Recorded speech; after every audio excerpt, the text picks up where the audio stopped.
Hi everybody. So I am here, I've been trying to think about how to start a series that would be more just me sort of talking to you, and I thought it would be the How to Adopt series, but I think I'm going to combine everything and just answer questions and talk to you a little bit about, I don't know, little nuggets in life. I'm going to call it Take It to the Fridge, and we're going to talk about refrigerator wisdom. You know, when you have those little magnets on your refrigerator and they say some amazing things. We're going to talk about that. But first, I wanted to answer some questions. So this is sort of a continuation of the How to Adopt series. But it's more than that because I want you guys just to be able to get to know me a little bit. So, first off, one big question is, how did you decide to adopt?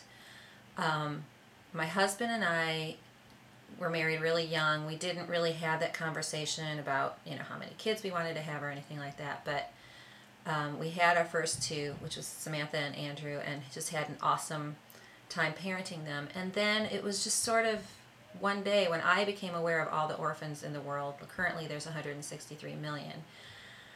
And I simultaneously had this desire to continue to parent, and that feeling was that, I call it the yayas, the baby yayas. I really had that feeling, the same feeling I did when I wanted to give birth, to have more children.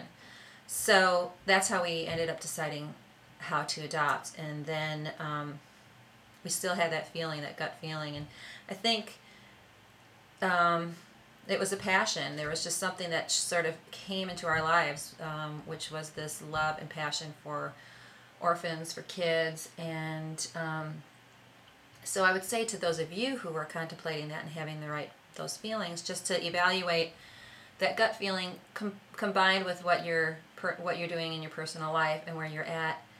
So you have to be wise, but you also have to take a risk. Adoption is a risk. There's always going to be fear. Do I have enough money? Is this gonna, I don't know, be a blessing? What if I don't love the child? All of these things come into play, and that's totally normal. So, we experienced these feelings, and then adopting Mateo was the most amazing thing ever. And so then we decided to adopt 3 more. So you sort of get bolder as time goes by. Wanted to answer a question about, what types of adoption. There's international adoption and there's domestic adoption. Domestic comes sort of like in 2 different parts. It's private adoption or through the system. Private is if you go through an attorney, or somebody who doesn't want their baby and you work that out with an attorney. The adoption through the state requires training, requires some certain rules. A lot of people like myself would not qualify because we have a large family, so there are some restrictions.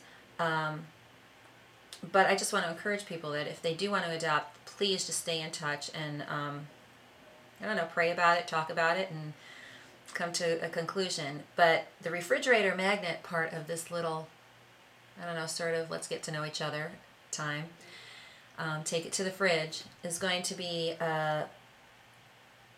saying by Mother Teresa. It's my favorite, and I've done videos on this before, but she said, the greatest paradox is that if you love until it hurts, there is no more hurt, only more love. And I'm starting the series with that because that would be my favorite refrigerator wisdom quote.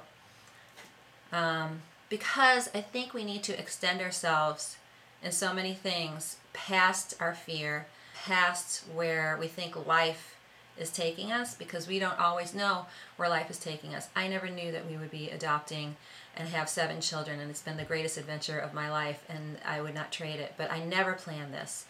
And had I said no, I think I would have missed out. So we plan our lives. It's good to have a plan. It's good to have an agenda. However, we need to recognize and acknowledge that those things are meant to be changed, and that life can evolve so much better than what our plans are. So that refrigerator wisdom that we would find on a magnet of love until it hurts, why I love that is because it's about stretching yourself in life. It's about going into a place where you think that you would be, that you're afraid of, not unwisely. It's not like jump off of a bridge or out of a plane without a parachute.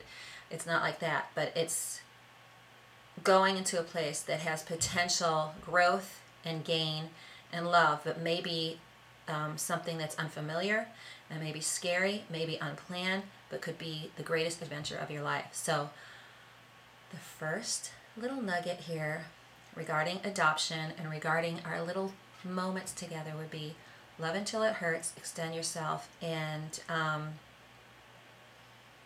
it's just something that really inspired me. It took a lot of persevering to adopt our children, and yet I would never change it. So what do you think? What's your favorite magnet? What's your favorite quote that you have on your refrigerator? It could be something silly. Let's talk about it. Let's get to know each other. And welcome to my Take It to the Fridge series on YouParent. And subscribe and like and tell your friends. And let me know what you think of this. Sort of us getting to know each other a little bit. Oh, here's a little story of a mom and dad. She's no Angelina. Yeah, and he's not Brad. Raising lots of kids from all over the world. 3 bad boys. Fashionista the girls. Sam and Andrew, it's important to mention, were born in New York City via 2 C-sections. Matea was adopted in 2005. She came from Guatemala. Here's Chica alive. Ethiopia called in 2008. Adopted 3 siblings, Jared, Ella, and Grace. Adopted again in 2011. Ella came from Ukraine. Now we have 7.